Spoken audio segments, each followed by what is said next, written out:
Hello student, हमारे इस YouTube के चैनल पर आपका एक बार फिर से मोस्ट वेलकम है। आज हम आपके लिए लेकर के आए हैं क्लास 12 का physics chapter number 6 electromagnetic induction EMI का लेक्चर नंबर बेटा आपका 6 होगा। आज हमको पढ़ना है बेटा EMF के बारे में ही पढ़ना है, लेकिन आज हम पढ़ेंगे मोशनल EMF। आज की हमारी टॉपिक क्या होगी? Motional EMF, motional electromotive force. EMF का फुल फॉर्म क्या होता है बेटा? Electromotive force, electromotive force. और एक बात और जान ली हो कि फोर्स देखने से बस मतलब कि लगता है एक पूरा बल होगा, लेकिन EMF एक बल नहीं है। वो तो पुराने लोगों की भावनाओं को ठेस ना पहुंचे, इसीलिए हम लोग EMF लेके चल रहे हैं। वास्तव में क्या है? पोटेंशियल डिफरेंस है। वास्तव में क्या है? पोटेंशियल डिफरेंस होता है। और हमने इसके बारे में कहानी बताई है, अगर वो सुनना चाहते हो तो करंट वाले पार्ट में जाओ, ठीक है ना। Current electricity Yogesh Singh lecture number 7 या 8 होगा, डाल के देखो आराम से, कहानी भी सुन लोगे वहाँ पे, तो आपका मन। अब हम आपको बताने वाले हैं इमोशनल EMF, और मैं इसके बारे में बताऊं क्या बात करूंगा। पहले मैं यही कहूंगा कि पीछे का वीडियो नहीं देख के आओ, देख के आ जाओ, नहीं तो यहाँ पे बंदर बन जाओगे, कुछ समझ में नहीं आएगा, ठीक है। तो पोटेंशियल डिफरेंस यानी कि EMF पढ़ाई करनी है। क्या करेंगे? एक रॉड को घुमाएंगे, मैग्नेटिक फील्ड में सेल बन जाएगा। आज मजा आएगा। एक रॉड को घुमाएंगे, एक कंडक्टिंग वायर को घुमाएंगे, ऐसे रख के वो सेल बन जाएगा, सेल बनाएंगे, आज मजा आएगा। फिर बल्ब जलाओ चाहे अंडा, आपकी मर्जी, ठीक है। तो अब देखो जरा, पहले ढांचा बना लेते हैं, फिर पढ़ाएंगे आराम से। मान ली हो यह कोई इनवर्ड मैग्नेटिक फील्ड है, मान ली हो। अब बढ़िया से देखना, वीडियो गिव अप कर दोगे तो अल्लाह कसम पढ़ाई नहीं करनी आएगी आपको। अब कुछ एक्सपेरिमेंटल इंसान होंगे, वो कहेंगे कसम दे दिया, अब तो पढ़ाई पूरी करनी पड़ेगी। चलो यहाँ पे देखो। अच्छा, अब मैंने क्या कहा, यहाँ पे एक ले लो भाई, कंडक्टिंग रॉड ले लो कोई। कंडक्टिंग रॉड समझते हो ना, लकड़ी के लेके मत चलना, सवाल ले घूमोगे कुछ नहीं पाओगे। है कंडक्टिंग रॉड है, लोहे या एल्युमिनियम का बेटा। कंडक्टिंग की स्पेलिंग गलत हो रही है, CONDUCTING, ठीक है ना। एक कंडक्टिंग रॉड है, ये मान लो B इनवर्ड है। B क्या है? इनवर्ड है। B को मैंने कांस्टेंट रखा है, ओके, B को कांस्टेंट रखा है। और ये रॉड चल रहा है। रॉड क्या हो रहा है बेटा? चल रहा है। रॉड की लंबाई मान लो, length of rod, length of rod मान लो बेटा स्मॉल l है, ठीक है ना। और ये B वेलोसिटी से क्या हो रहा है? चल रहा है। इतना तो बात आपको लेके चलना पड़ेगा बेटा। B इनवर्ड है, कांस्टेंट है, ये रॉड चल रहा है, B वेलोसिटी से, लेंथ ऑफ रॉड L है, ठीक है ना। अच्छा, अगर ये चल रहा है तो जानते हो क्या होता है? ये मैग्नेटिक फील्ड में चलते चलते चलते चलते पीछे में सब पढ़ के आए हो, अभी पीछे ही सब पढ़ के आ रहे हो, मैंने कुछ अलग से थोड़ी कुछ बता रहा हूं। अगर ये पूरा सर्कल पूरा होता तो करंट अपना सर्कल में बहने लगता, फ्लक्स में चेंज होने की वजह से, ठीक है ना। बट मैंने बोला कि ये आगे चल रहा है, तो यहाँ पे इसके अक्रॉस क्या बनेगा? EMF बनेगा, ठीक है ना। इसके जो सिरों के अक्रॉस क्या बनेगा बेटा? एक EMF बनेगा। यानी कि कुछ बताऊं तो ऐसे बन जाएगा, ऐसे ये क्या बन जाएगा? एक सेल बन जाएगा। सर्किट पूरा कर दोगे तो करंट वो बहने लगेगा। हमको यही सारा बात देखना है। कितना ये EMF बनता है जानते हो? E बराबर बनता है BVL। अब कहोगे सर तुम रटा रहे हो, नहीं बेटा रटाएंगे नहीं, रटाने का काम तो मैंने आज तक नहीं किया। बस बता रहा हूँ अभी।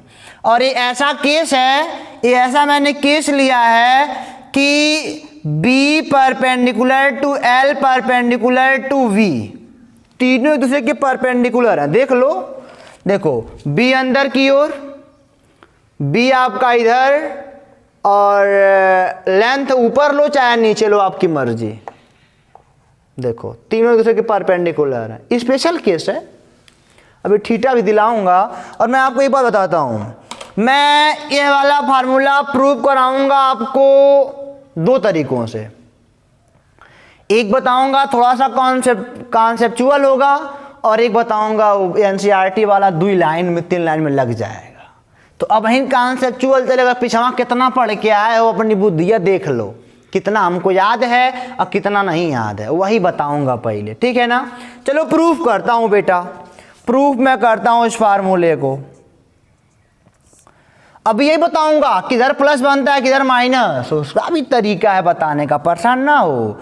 ये मेथड 1 मैं प्रूव करने जा रहा हूं, बस समझो। समझ में ना आए तो वीडियो को 2 मिनट रोक के बाहर मस्ती में घूमाओ, फिर उसके बाद देखना समझ में आने लगेगा। चलो अच्छा, आप देखो जरा, अगर ये रॉड है, कंडक्टिंग रॉड है, तो इनके पास क्या होगा, जो सबके पास होता है, हर कंडक्टर के पास होता है, फ्री इलेक्ट्रॉन होंगे इनके पास। अरे भाई, अगर ये रॉड है कंडक्टिंग, तो इनके पास क्या होगा, फ्री इलेक्ट्रॉन होंगे। यहां पे लिख सकते हो, चूंकि रॉड हैज फ्री इलेक्ट्रॉन, बहुत सारा रखा होगा, पक्का रखा होगा। और अच्छा जानो जरा, बूझो जरा कि अगर ये मैग्नेटिक फील्ड में अगर ये रडवा घूम रहा है, अगर ये रॉड मैग्नेटिक फील्ड में घूम रहा है बेटा, तो मैग्नेटिक फील्ड में आप जानते हो चार्ज पर एक फोर्स काम करता है। मैग्नेटिक फील्ड में चार्ज पर एक फोर्स काम करता है। और फोर्स कैसे निकालते हैं जानते हो, क्योंकि रॉड आपका इधर से मूव कर रहा है, यानी कि इसमें फ्री इलेक्ट्रॉन होंगे, पक्का होंगे, वो अभी इधर जा रहे हैं। मैग्नेटिक फील्ड क्या है, अंदर की ओर है। देखना फ्री इलेक्ट्रॉन रॉड की ओर ही तो चलेंगे, यानी कि फ्री इलेक्ट्रॉन इधर चल रहे हैं, इधर चल रहे हैं। और मुझे पता है कि बेटा मैग्नेटिक फील्ड में चार्ज के ऊपर, चूंकि मैग्नेटिक फील्ड में चार्ज के ऊपर एक बल काम करता है, यार एक बल काम करता है, एक बल काम करता है। अब किधर काम करता है वो आपकी बुद्धि के ऊपर डिपेंड करता है, कितना आपको याद है। राइट हैंड निकालो, राइट हैंड थंब रूल। यार देखो, चारों अंगुलियां मैग्नेटिक फील्ड के अंदर और अंगूठा पॉजिटिव चार्ज की ओर, नेगेटिव की ओर नहीं, अंगूठा पॉजिटिव की ओर। इलेक्ट्रॉन इधर चल रहा है ना, नेगेटिव चार्ज है, यानी कि अंगूठा इधर करंट की ओर चलता है ना। तो ऐसे ये देखो, इलेक्ट्रॉन पर फोर्स किधर लग रहा है, नीचे की ओर, यानी कि इलेक्ट्रॉन पर मैग्नेटिक फील्ड, इस वाले इनवर्ट मैग्नेटिक फील्ड में नीचे की ओर फोर्स लग रहा है। सब पीछे पड़ गया है वो, यानी कि हम बोलेंगे मैग्नेटिक फील्ड में इलेक्ट्रॉन पर नीचे की ओर एक फोर्स, एक मैग्नेटिक फोर्स लग रहा है। इतनी बात अगर समझ में आ गई तो आगे चला जाए। कितना फोर्स लग रहा है वो, अच्छा मैग्नेटिक फील्ड में किसी चार्ज के ऊपर कितना फोर्स लगता है, Fm बराबर कहोगे सर Q चार्ज और vector V cross vector B, इतना बल लगता है मैग्नेटिक फील्ड में किसी चार्ज के ऊपर। तो बेटा हमारे पास इलेक्ट्रॉन है तो Q को हटा देते हैं, इलेक्ट्रॉन को ले लेते हैं, और V क्रॉस B का मतलब सीधे लिखते हैं VB sine theta, VB sine theta, यानी कि V और B के बीच का एंगल कितना है, V और B के बीच, देखो B इनवर्ड है और ये देखो V आपका इधरिया है, इनके बीच का एंगल कितना है, 90 डिग्री है, तो साइन 90 हो जाएगा और ये हो जाएगा Fm = EVB हो जाएगा। क्यों, इतनी बात तो समझ में आपको आ गई होगी। इलेक्ट्रॉन पर इस वाले मैग्नेटिक फील्ड में कितना फोर्स लग रहा है, EVB, इलेक्ट्रॉन का चार्ज और उसका जो वेग है रॉड का, वही वेग इलेक्ट्रॉन का होगा, और B क्या है, इनवर्ट मैग्नेटिक फील्ड है। चलिए अच्छा एक बात में बताओ, अच्छा एक बात सुनो, अच्छा अच्छा, इलेक्ट्रॉन नीचे की ओर आता जाएगा, इलेक्ट्रॉन पर बल लग रहा है। अब केस देखो जरा, बढ़िया बढ़िया केस देखो। अगर ऐसे ही होता रहा तो एक समय ऐसा आएगा, मैं लिखता हूं, मूवी का हिस्सा है सब, लिखो after some time. After some time, इतना बेटा मस्त कॉन्सेप्ट है कि कहोगे हाँ सर कुछ पढ़ा रहे हो आज। तो इलेक्ट्रॉन नीचे की ओर एक्यूमुलेट होगा, और इलेक्ट्रॉन नीचे की ओर एक्यूमुलेट होगा तो प्रोटॉन किधर जाएगा? ऊपर की ओर जाएगा। यानी कि नेगेटिव चार्ज नीचे की ओर जा रहे हैं, ध्यान दीजिएगा। नेगेटिव चार्ज नीचे की ओर क्यों जा रहे हैं? क्योंकि उस पर एक फोर्स लग रहा है, ठीक है ना। उस पर एक क्या हो रहा है? फोर्स लग रहा है। अगर नेगेटिव नीचे जाएगा, फिर इलेक्ट्रॉन जूम जाम करता तो ही नीचे आएगा, तो ऊपर क्या बैठेगा? पॉजिटिव बैठेगा। पक्का बैठेगा, फिक्स बैठेगा। अच्छा, एक बात और आई, अगर यहाँ पे प्लस तो यहाँ पे माइनस, तो अब देखो क्या होने वाला है। अब होने वाला, अब इलेक्ट्रिक फील्ड बन गया। अब ये इलेक्ट्रिक फील्ड क्रिएट करेंगे, अब प्लस से माइनस। सही देखो, यहाँ पे अब क्या हो गया? इलेक्ट्रिक फील्ड क्रिएट हो गया। आई बात समझ में? ऊपर प्लस वाले एक्यूमुलेट जब होने लगे और नीचे, अभी टोटल लोग नहीं आए हैं, कुछ समय की बात कर रहा हूं, नीचे माइनस होने लगे एक्यूमुलेट, ऊपर प्लस जमने लगे ऊपर, तो अब इनके बीच में अब इलेक्ट्रिक फील्ड बन गया। अब बैठो, अब इनको संभालो लेके, बस मजा आने वाला है। अब देखो जरा, अब कोई इलेक्ट्रॉन होगा, अगर अब कोई इलेक्ट्रॉन होगा तो उन पर तो नीचवा मैग्नेटिक फोर्स तो लग ही रहा है। अब भाई देखो, इलेक्ट्रिक फील्ड में भी फोर्स लगता है इलेक्ट्रॉन के ऊपर। आप जानते हो कितना लगता है? Fe बराबर होता है QE। और Q इलेक्ट्रॉन है तो Fe बराबर क्या हो जाएगा बेटा? EQ हो जाए, अरे सॉरी, EE हो जाएगा। ए इलेक्ट्रॉन का चार्ज ए हो जाएगा, और किधर आपने पढ़ा है? प्लस चार्ज की ओर। अब इनको यह अट्रैक्ट करेगा ना, अब इतना शक्तिशाली हो रहा तो अट्रैक्ट करेगा इनको। अब समझना बात को, ये आपने समझाना बेटा, इलेक्ट्रॉन पर मैग्नेटिक फील्ड में एक फोर्स लगेगा, प्लस चार्ज वाला इनको खींचना शुरू कर देगा। ये सब आपने पहले ही पाठ में पढ़ लिया है, ठीक है ना। अब चलो वास्तव में रिपल करेंगे और अट्रैक्ट करेगा। कितने से अट्रैक्ट करेगा? इतने से अट्रैक्ट करेगा। चलिए, अच्छा एक बात करो, अब इनको नीचे आने में कठिनाई होगी।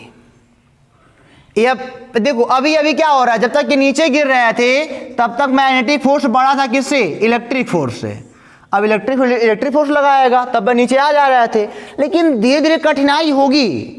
अभी चूंकि मैग्नेटिक फोर्स बड़ा है तो आएंगे, लेकिन भाई वाला कहेगा मैं तुमको खींचने वाला हूं, खींचना शुरू कर दिया होगा, और ये ऊपर की ओर भी एक बार महसूस कर रहा होगा, पक्का करेगा। और कुछ समय जब बहुत ज्यादा हो जाएगा, हम कहेंगे when more electron will come down, जब बहुत ज्यादा आ जाएंगे, देन आप कहोगे अप में प्रोटॉन भी क्या होगा? बहुत ज्यादा हो जाएगा। नहीं हो जाएगा? अब इनको बहुत तेज खींचेगा, और एक समय ऐसा आएगा इलेक्ट्रॉन कहीं नहीं जाएगा। क्यों? क्योंकि तब बेटा आपका मैग्नेटिक फोर्स इलेक्ट्रिक फोर्स के बराबर हो गया होगा। जब बहुत ज्यादा एक्यूमुलेट करेंगे, बहुत ज्यादा बेटा एक्यूमुलेट हो जाएंगे, तो एक समय ऐसा बन जाएगा कि मैग्नेटिक फोर्स इलेक्ट्रिक फोर्स के बराबर हो जाएगी। ध्यान दें, दोनों विपरीत दिशा में है। यहां पे मैंने केवल मॉड लिया है, माइनस है तो माइनस लगाना पड़ता। ये मॉडलेस वैल्यू केवल निकाल रहा हूं, ठीक है ना, तो उसके चक्कर में मत पड़ना। आप अगर सोच रहे हो माइनस लगेगा तो हाँ बेटा पक्का लगेगा। मैंने मॉड लगाया, केवल माप, आपको केवल माप बताऊंगा उसका, कोई चिन्ह उन्हें नहीं। आप यहाँ पे समझो, अभी चिन्ह वाला भी खेल कराऊंगा, अभी परेशान ना हो। इसे क्या बोलेंगे? इसे बोलते हैं स्टेडी स्टेट बोलते हैं। Steady state of electron. Electron का वो स्टेडी स्टेट है कि बेटा अब देखो, अगर इलेक्ट्रॉन यहाँ पे उतने बल से यहाँ खिंचा रहे हैं, मैग्नेटिक फोर्स लग रहा है, उतना क्या लग रहा है? इलेक्ट्रिक फोर्स लग रहा है। और अच्छा बताओ, कोई पूछता है कि इलेक्ट्रिक फील्ड कहाँ से आई? अगर कोई कहता है इलेक्ट्रिक फील्ड कहाँ से आई, तो बोलना इलेक्ट्रिक फील्ड मैग्नेटिक फील्ड की वजह से ही आई, वजह से ही आई। ये अगर मैग्नेटिक फील्ड नहीं होता तो कहाँ इलेक्ट्रिक फील्ड बनता, वही नीचे बल लगा के आगे पीछे करा कूलमेट कराया। चलो जब Fm बराबर Fe हो जाएगा तो Fm कितना वी निकाले बेटा आप, Fm EVB और Fe कितना निकाले हो भाई साहेब, E निकाले हो। ई से ई कट्टे, ई बराबर क्या आ गया, VB आ गया। कितना शानदार चीज, चिन्ह की खेल नहीं कर रहा हूं, पक्का बता दे रहा हूं। ई बराबर VB आ गया। अब भाई देखो जरा, अगर ये अगर सेल है या रॉड है यार, तो ये अभी पढ़े हो, अगर ये L लेंथ का है, इलेक्ट्रिक फील्ड है, तो मैं पूछूं इसके इलेक्ट्रिक फील्ड बना हुआ है और L लेंथ का है, तो अभी मैंने फार्मूला प्रूव कराया है आपको पहले वाले चैप्टर में कि E बराबर क्या होता है बेटा आपका, हाँ सॉरी डेल्टा V बराबर, डेल्टा V होता है ना, डेल्टा V होता है E इंटू DX पढ़े हो, और DX लंबाई होती थी, इसका length E into L। Delta V बराबर क्या हो जाएगा, E इंटू क्या हो जाएगा, L हो जाएगा। और डेल्टा V का मतलब क्या, वही पोटेंशियल डिफरेंस है। अरे भाई रॉड है, शेल बना है, यही पोटेंशियल डिफरेंस है। ये हो जाएगा बेटा आपका, ऐसे कर सकते हो, E बराबर E इंटू L, यही रॉड है। अब बेटा इस मतलब कि अगर प्लस माइनस बना है, इलेक्ट्रिक फील्ड बना है, L लेंथ का है, तो कितना पोटेंशियल डिफरेंस होगा, इलेक्ट्रिक फील्ड अगर मेंटेन है और L लेंथ का है तो कितना पोटेंशियल डिफरेंस होता है, डेल्टा V बराबर E इंटू L। वही यहाँ पे इस्माइली से दिखाएंगे विभव कोशी को, पोटेंशियल डिफरेंस है वास्तव में, और E का मान यहाँ से टेकअप कर लेंगे तो VBL पा जाओगे। तो E देखा कितना मजेदार कॉन्सेप्ट, हमने पा गए कि इसके क्रॉस कितना बनेगा, E बराबर VBL बेटा बनेगा इसका EMF, अगर इसे घूमेगा इसमें तब। ये इसका मेन कॉन्सेप्ट है। इसको जो देखा होगा ना उसकी खोपड़ी थोड़ी राहत तो मांगेगी, लेकिन बहुत सारे क्वेश्चन के लिए अभी बेटा इस पे आप कितना भी कठिन क्वेश्चन करोगे ना, सब समझ में आएगा न्यूमेरिकल हुआ कि कैसे कैसे क्या हो रहा था। जब न्यूमेरिकल फिजिक्स तभी लगता है जब टॉपिक समझ में आता है। तो E बराबर VBL हो गया। अब कहोगे सर ये भी तो बताओ किधर प्लस बनाओ किधर माइनस बनाओगे, तो उसका भी वही राइट हैंड वाला रूल मैजिक वाला निकालते हैं, ठीक है ना। ये राइट हैंड, इसको हम क्या करेंगे, ए देखो ऐसे करना, और जिधर वेग होगा आपका, मतलब ये जिधर वेग होगा उधर हमारी चारों उंगलियां जाएंगी, लिख लो नोट कर लो, और V से B की ओर। अरे भाई V क्रॉस B है तो देखो V से B की ओर चारों अंगुलियों को कर्ल करो, मतलब कर्ल करो, चारों फिंगर्स को कर्ल करो, V से B की ओर, B अंदर की ओर है, B अंदर की ओर, इधर V है, कर्ल करो। अंगूठा किधर जाएगा, ऊपर, तो जिधर अंगूठा जाएगा उधर ही क्या बनेगा आपका, पॉजिटिव बनेगा, उधर पॉजिटिव, जो बचता हो नेगेटिव बन जाएगा। सपोज कर लो आपका इधर बेटा वायर घूम रहा हो तो बेटा पॉजिटिव आपका नीचे बनेगा, तो V से B की ओर जाओगे तो नीचे बनेगा पॉजिटिव। तो ये बाटा आप बढ़िया से मेंटेन रखना, एक केवल मैग्नीट्यूड मैंने बताया आपको, ठीक है ना। और मैग्नीट्यूड क्या वास्तव में यही होता ही है। अगर यहाँ पे माइनस तुम ले ही लेते, एक मैं बात करता हूँ, यहाँ पे अगर माइनस तुम ले ही लेते, यहाँ पे माइनस लग जाता, यहाँ माइनस पा जाते, और एक इसका माइनस मिलता, E बराबर माइनस E इंटू DX होता है ना, दोनों प्लस हो जाते फिर, ठीक है ना। तो समझ गए, हमेशा ये प्लस ही आएगा। तो E बराबर VBL। अब इनके ऊपर डिपेंड करता है ये लोग क्या करते हैं, और ये भी स्पेशल केस है, ये अभी क्या स्पेशल केस है। यह कब है, when V perpendicular to V perpendicular to L, तीनों एक दूसरे के परपेंडिकुलर हैं, ठीक है ना, स्पेशल केस है, ध्यान दीजिएगा। अब इसके बाद में जो बताने वाला हूँ वो 5-6 मिनट का चीज़ है वहाँ पे, और वहाँ पे आप बेटा बढ़िया से देखना, क्योंकि इसी में थोड़ा आगे वहाँ पे ले चलूँगा कि V क्रॉस B, फिर डॉट L होता है, फिर कुछ सवाल लगाऊंगा, फिर आपको सारे कॉन्सेप्ट हो जाएंगे क्लियर, तो वीडियो क्लोज कर दूंगा। इसको मिटाता हूँ बेटा, नोट कर लो, जो भी मैं बातें बोलता हूँ लिखा नहीं पाया हूँ नोट कर लेना वीडियो पुश करके, तब मैं चलता हूँ आगे। अब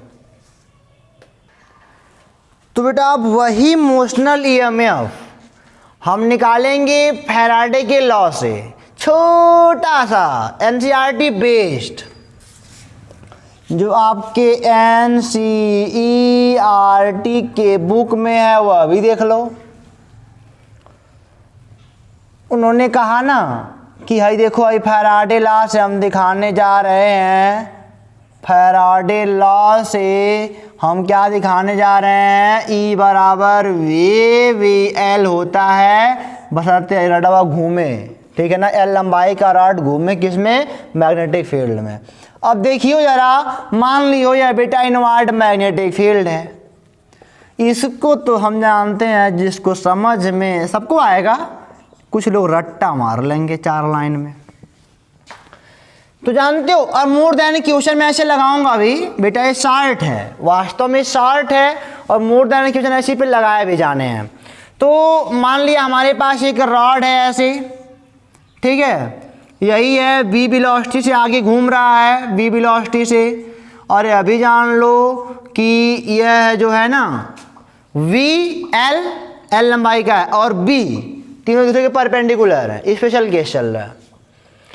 तो सबों ने कहा कि एक काम कर दो, सबसे पहले जानते हो अगर इसका EMF निकालना है, अब मैग्नेटिक फील्ड में चला तो EMF बनेगा निकालना है, तो एक काम करना, कहे कि एक इमेजिनरी रेल बनाना, इमेजिनरी रेल। देखो जरा, ये ऐसे बनेगा, ऐसे, ये रेल की पटरी है।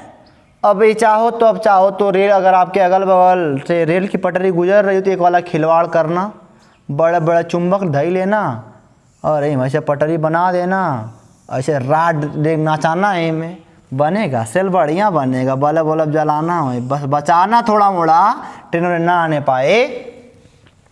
चलो इमेजिनरी रेल बना दिया ना। इन सबको करने के लिए मैंने क्या करा, इमेजिनरी रेल बनाया। कोई कष्ट, कोई दिक्कत नहीं सर, दिक्कत होती बताता।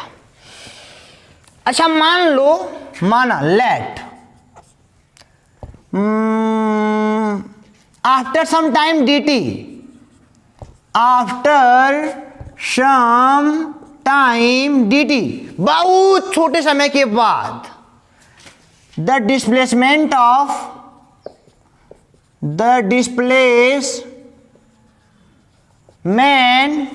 Of rod at imaginary rail.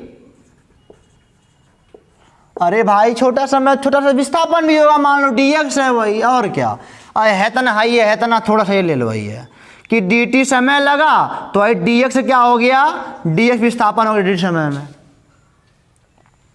आई बात समझ में कि नहीं आई? L का रॉड है और dx विस्थापन हो गया, थोड़ा मोड़ा dx विस्थापन हो गया।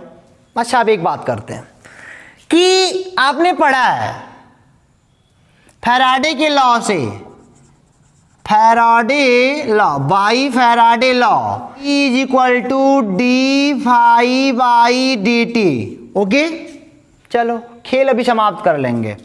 फाई का मतलब कितना होता है, फाई बराबर होता है बी डॉट ए, तो हो जाएगा ई बराबर d by d t. Phi का मतलब बी डॉट ए, यानी कि बी ए कॉस थीटा। मैं आपको नॉर्मली बातें बताता हूँ कि बी और ए के बीच एंगल कितना है। देखो जरा, बी आपका इनवर्ड अंदर की ओर और एरिया आपका ऐसे प्लेट है इमेजिनरी, वो भी अंदर की ओर जाएगा। एरिया वेक्टर परपेंडिकुलर लेते हैं उसका जो भी होता है डायरेक्शन, तो वो अभी उधर, वो अभी दोनों 0 डिग्री बनाएंगे दूसरे पर। तो ये हो जाएगा बी ए cos 0 डिग्री, ये हो जाएगा बेटा आपका बी ए हो जाएगा। चलो यहाँ पे जाएगा ई बराबर डी और ए, बी ए तो है ही, लिख दिया है मैंने पहले से ही। तो ई बराबर क्या हो गया, डी बाई डी टी और बी इंटू ए। चलो देखो जरा, ये हो जाएगा ई बराबर, बी तो कांस्टेंट है निकाल दिया, और ये क्या हो जाएगा D A by d T. ठीक है, डी ए इसको मैं कुछ दूसरी तरह रखना चाहता हूं। देखो जरा, अगर छोटा सा, समझना हमारी बात को, छोटा सा विस्थापन हुआ होगा, L का लेंथ है, छोटा सा विस्थापन हुआ होगा, तो बताओ कितना एरिया बदला होगा यार। D मतलब वास्तव में बेटा चेंज ही तो होता है। D मतलब क्या होता है आपका, D मतलब डेल्टा ही होता है, लेकिन बहुत छोटा होता है, यही होता है, ठीक है ना। तो यहां पे मैं बोलूंगा डीए का मान कितना, एल गुणे छोटी सी दूरी, यही तो होगा यहां पर डीए। अरे भाई छोटा देखो, इतना लेंथ छोटी सी दूरी, तो यहां का एरिया छोटा सा होगा डीए। इतना परिवर्तन हुआ है, इतना परिवर्तन हुआ है इसका, तो यहां पे रख दोगे ई बराबर बी इंटू डीए का मान कितना है, एल इंटू डी एक्स और अपान डी टी। और एक बात और देख लो भाई, एक बात और देख लो भाई, D x by d T, देखो भाई वेग बटे समय, वेग बटे समय, सॉरी विस्थापन बटे समय। dx क्या है, dx विस्थापन है और आई क्या है, समय लगा है, पूरा मिला जुला क्या हो जाएगा, वेग। वेग बराबर क्या होता है, विस्थापन बटे समय, बी एल वी। बढ़िया सजा के लिखोगे तो ये पाओगे वी बी एल।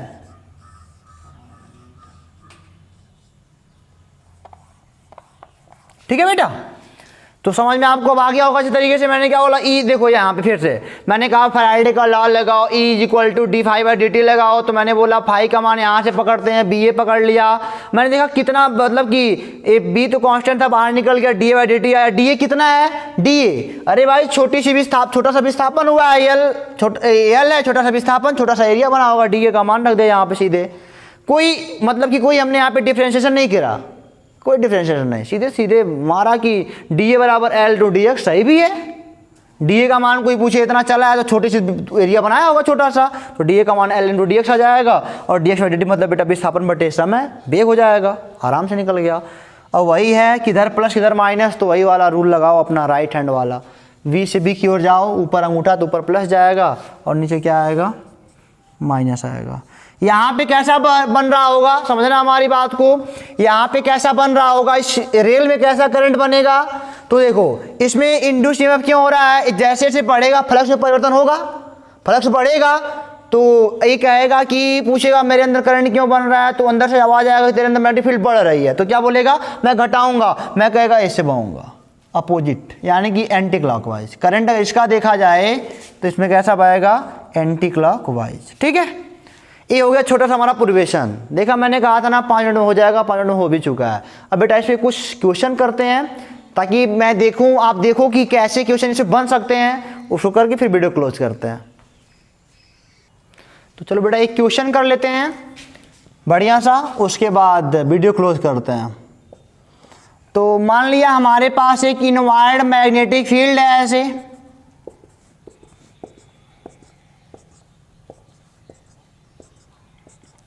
ठीक है, ए बी का मान मान लो बेटा आप 0.2 टेस्ला है, और यहां पे मैंने एक रॉड लिया है, मान ली हो बेटा 1 मीटर का रॉड लिया है, और यहां पे ऐसे मैंने लगाया है ऐसे रेजिस्टेंस 5 ओम का मान लो,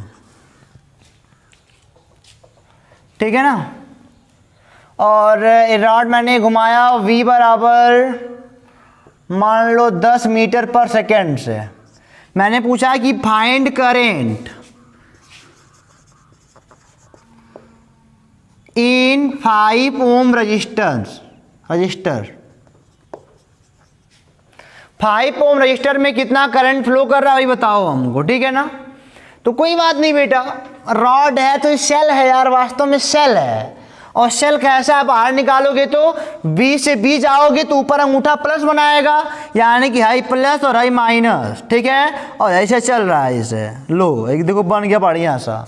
अब तुम करंट नहीं निकाल पाओगे, अभी नहीं निकाल पाएंगे सर, कोई बात नहीं। ई का मान निकालो, कितने वोल्ट की बैटरिया है, कितने बना है, ई बराबर वी बी एल, वी का मान 10 मीटर पर सेकेंड, बी का मान 0.2 टेस्ला, एल का मान 1, तो है हो जाएगा बेटा 2 वोल्ट, ठीक है ना, है 2 वोल्ट। पढ़े हो तो होशियार हो। आई बराबर क्या होता है, ई अपान आर, ई का मान 2, ये हो जाएगा बेटा आई बराबर 0.4 एम्पियर। अब भाई जब बन गया तो करंट वा जन्म कर वही सब आएगा। अब आई ये भी जान लो, अब यहाँ से लग रहा है अगर मैग्नेटिक फील्ड मतलब बढ़ा रहा होगा, मतलब मैग्नेटिक फील्ड तो बढ़ ही रहा है, और हम जानते हैं करंट कैसा, भाई पूछेगा मेरे में करंट क्यों बना, तो अंदर से आवाज आएगा तेरे में फ्लक्स बढ़ रहा है, तो क्या मैं फ्लक्स को घटाऊंगा, एंटी क्लॉकवाइज बनाया ना, यहाँ भी देखो एंटी क्लॉक वाइज ही है, तो उसके हिसाब से तो कुछ गलत नहीं पढ़ रहे हो, सब तथ्य सही पढ़ रहे हो। तो अगला हमारा जो वीडियो होगा बेटा वह एक जनरलाइज्ड केस होगा। मतलब क्या कि ये तो पर्टिकुलर केस हमने देखा था अभी तक। ये पर्टिकुलर केस क्या था जो भी पढ़ा हमने, B perpendicular to V perpendicular to L. लेकिन अगले में क्या होगा, इनके बीच एंगल बदल देंगे हम लोग, तब पढ़ाई करेंगे अगला वीडियो और मज़ेदार होगा। तो उसके लिए आपको वेट करना पड़ेगा, तब तक आप जितने भी क्वेश्चन इस पर बेस्ड हैं। और बेटा हम बोलते हैं तो 75 से ऊपर के जो भी क्वेश्चन हैं सब इसी केस पे बनेंगे आपकी बुक से। और अगर कोई लोकल सोकल किताब ले लोगे तो सब इसी पे बन जाएगा। बढ़िया किताब लोगे तो जो 20% या 25% बचेगा वो बनेगा इस जनरलाइज्ड पे, यानी कि इसके भी कुछ एंगल होगा। तो फिर मिलेंगे आपसे अगले वीडियो में, तब तक के लिए ऑल द बेस्ट।